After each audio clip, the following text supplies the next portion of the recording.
So this video is to orient you to the DRI tables, or dietary reference intake tables. You'll use these tables in completing the Using DRI Tables activity and in answering some questions in the Test Your Knowledge section, Lesson 2.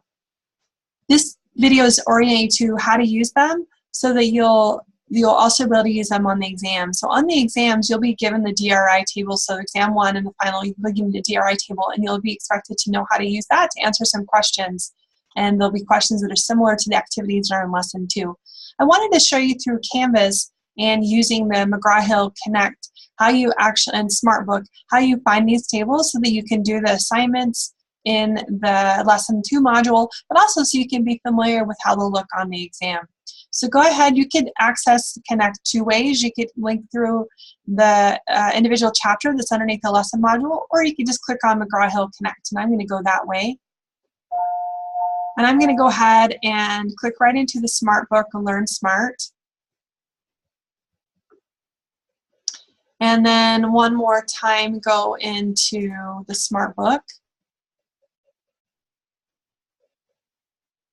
And from here, you want to click on Self-Study, and at the bottom it'll say Read Only Content.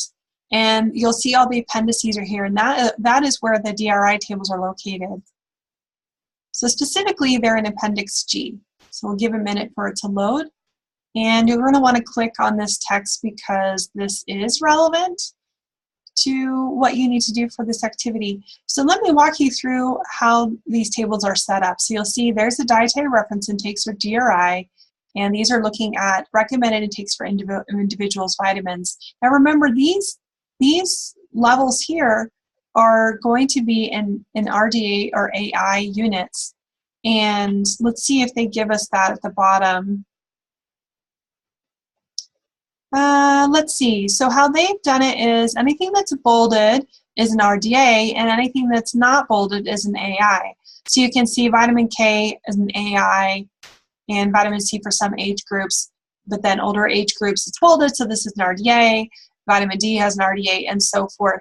And what is important for you to remember is that these numbers that are in this table are those that are going to be safe and adequate for most individuals. Now remember, the bolded ones, the RDA, are meeting 97 to 98% of the population's needs, whereas AIs are based on the best scientific estimates we can create based on the literature. What else I want to point out here is here are the nutrients across the top.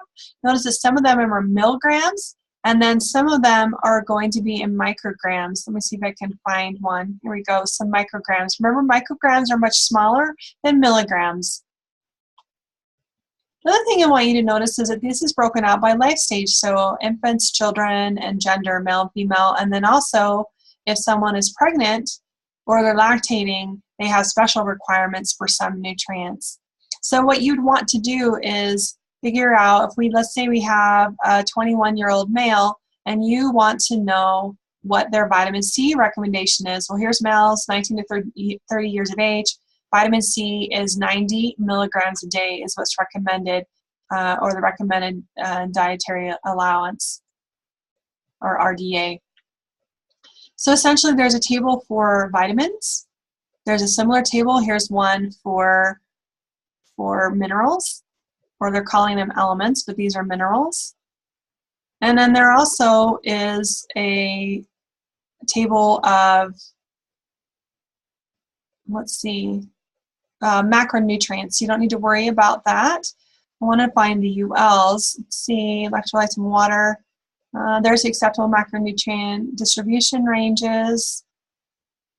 Here we go. Here's the ULs. So vitamins, you can see, so for instance, we were looking at vitamin C before, and if we go back up, you can see it was 90, probably remember it was 90 milligrams for a male 21 years of age.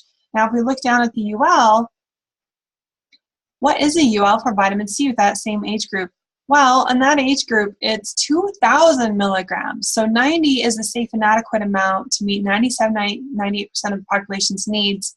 And 2,000 is the upper level, meaning that if a person consistently consumed over 2,000 milligrams a day of vitamin C, they may start seeing toxicity symptoms.